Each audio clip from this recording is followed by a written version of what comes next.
Imagine being miles away from civilization in a forest so deep that the only sound you hear is your own breath, and the only light is the faint glow of your campfire.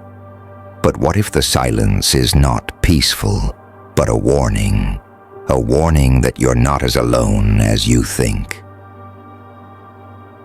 It was late December when Dave, along with his best friends Rick and Aaron, decided to escape the holiday chaos and take a camping trip deep into the Adirondack Mountains. They had been camping together for years, always sticking to well-trodden paths and crowded campsites. But this year, they wanted something different, something more isolated, more in tune with nature. They packed up their gear and made the decision to hike off trail into the vast forest, confident that they could handle whatever came their way. The first day was perfect. The air was crisp and clean, the snow was freshly fallen, and the world around them seemed untouched. They set up camp with ease, their tent pitched beside a peaceful clearing. By nightfall, they built a fire, cracked open some beers, and joked around, watching the flames dance. But as the fire flickered, an unsettling silence began to descend upon them. It was the kind of silence that felt thick. The normal sounds of the forest, the chirping of animals, the rustling of branches in the wind, had all disappeared. All they could hear was the occasional crackling of their fire. Rick, ever the skeptic, shrugged it off. "It's just the cold," he said. "Animals are probably holed up in their dens for the winter." But as the night wore on, Dave began to feel something wasn't right. It wasn't just the silence, it was the feeling that they were being watched. His instincts told him that someone, or something, was out there, in the darkness, observing them. He tried to ignore it, focusing on the warmth of the fire and the conversation. But then, the snapping of twigs cut through the stillness. "Did you hear that?" Aaron asked, his voice tense. Rick laughed nervously and tried to dismiss it, but Dave wasn't convinced. The noises were too deliberate, too consistent. They all sat up straighter, listening intently, their eyes scanning the darkness. Every time the wind shifted, they thought they saw something moving in the trees. But when they shined their flashlights toward it, the figure would vanish, leaving only the shadows. It was when they were about to call it a night that they heard it, an unmistakable scream cutting through the quiet like a knife. It was a human scream, full of terror. It echoed across the forest, bouncing off the trees before it faded into the distance. Dave jumped to his feet, heart pounding. "We need to go check it out," he insisted, but Rick and Aaron were hesitant. They grabbed their flashlights and started searching the perimeter of their campsite. The scream had sounded so close, yet when they ventured deeper into the woods, they found nothing. There were no signs of struggle, no footprints in the snow, just an eerie, empty silence. After hours of searching, they returned to camp. The fire was nearly out, and they tried to settle down, but none of them could shake the feeling that something was wrong. They took turns staying up, watching for any sign of movement in the dark. Around 3 a.m., the snow around their tent each shifted. It wasn't the wind. This was deliberate, slow movement, as if something large and heavy was creeping around the edges of their camp. Dave bolted upright.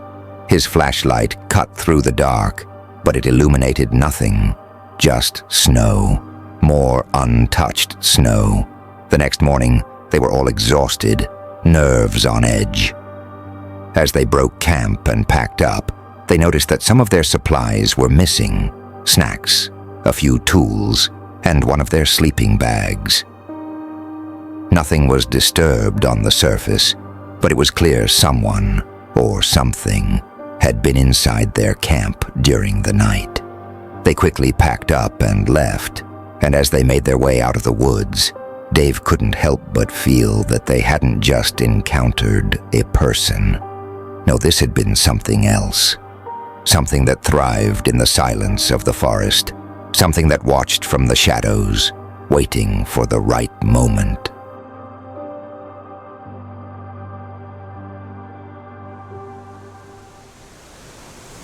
A cabin in the woods sounds like the perfect place for a winter retreat, right? But what if that cabin had a history that called out to those who were brave or foolish enough to step inside? Would you be able to leave once you discovered the truth?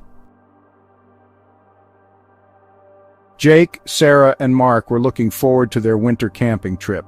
After a stressful semester at college, they were excited to escape to the peaceful isolation of the Rockies for some much-needed rest. They set up camp near a frozen lake, surrounded by towering trees that glistened in the cold winter light. The first day was filled with laughter, hiking, and the beauty of nature. But as night fell, the mood shifted. The air grew colder and an unsettling silence blanketed the area. The fire crackled as they sat around it, sipping their hot drinks and chatting. But as the hours passed, they began to feel a strange presence nearby, as if someone was watching them. It was on the second day of their trip when they came across the cabin.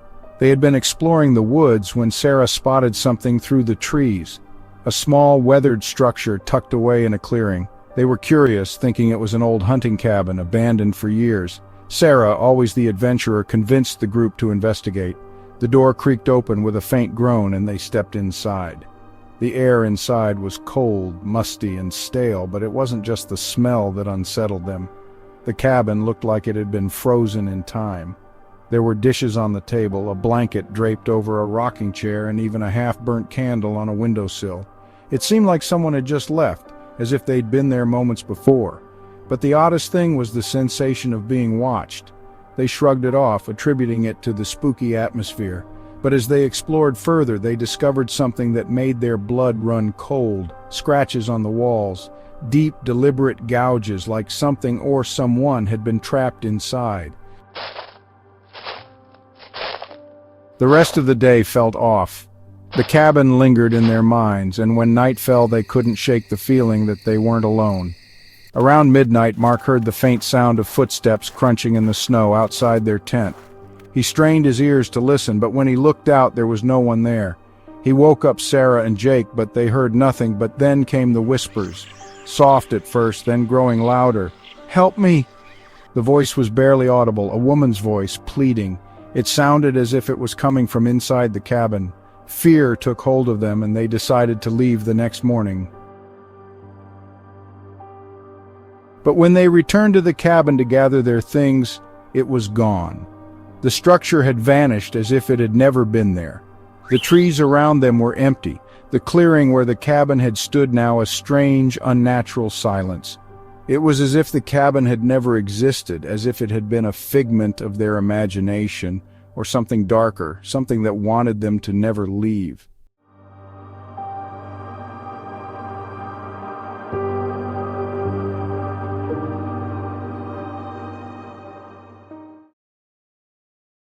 There's a strange comfort in the glow of a campfire on a cold winter night.